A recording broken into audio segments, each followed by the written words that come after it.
ગીત ને ગઝલના સ્ટ્રક્ચરમાં બધે ફેર હોય છે. તો આમાં કેટલા ભાષાવાળા હશે એટલે મારા કરતા વધારે જાણે ને ના જાણતા હોય તો વાઘેલાભાઈ ને મળો યા લખો. સૈયર ને 7 વખત ના પાડી તોય મને લઈ ગઈ એ સાતમના મેળે. क्या बात है, क्या बात है.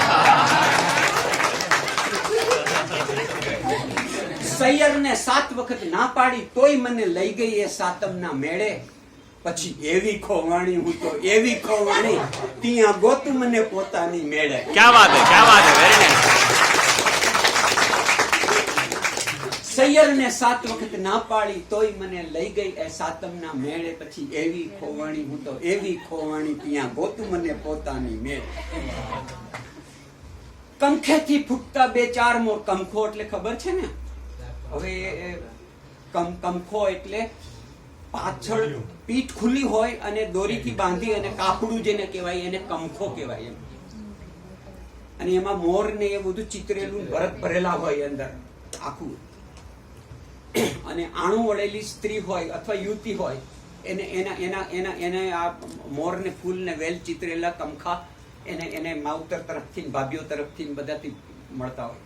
કંખેથી ફૂટતા 2-4 મોર ટવકા ને રગરગમાં ફરતા ચગડોળ. ओह, કંખેથી ફૂટતા 2-4 મોર ટવકા ને રગરગમાં ફરતા ચકડોળ. આખા એ મેળા ને ઓઢણીમાં સંકેલી કોના પર થાઉં ઓળઘોળ. क्या बात है, क्या बात है. કંખેથી ફૂટતા 2-4 મોર ટવકા ને રગરગમાં ફરતા ચકડોળ. આખા એ મેળા ને ઓઢણીમાં સંકેલી કોના પર થાઉં ઓળઘોળ. કેટલીય વાર હું તો એકલી પડું. કેટલીય વાર હું તો એકલી પડું ને થાવ કેટલીય વાર એની ભેડે. क्या बात है. સૈયર ને 7 વખત ના પાડી તોય મને લઈ ગઈ એ સાતમના મેળે. હવેની પંક્તિ ઉપર હું ખાસ ધ્યાન ચાહીશ.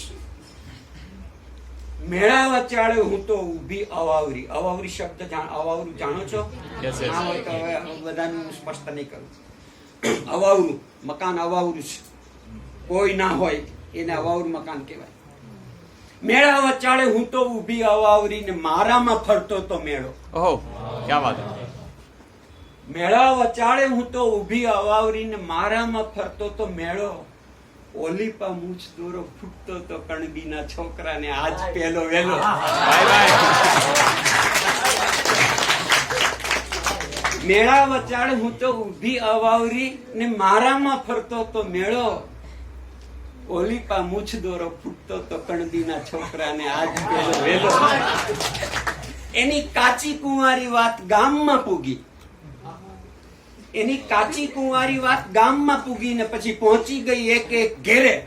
क्या बात है, એટલે જ સૈયર ને 7 વખત ના પાડી તોય મને લઈ ગઈ. क्या बात है, क्या बात है, वेरी नाइस.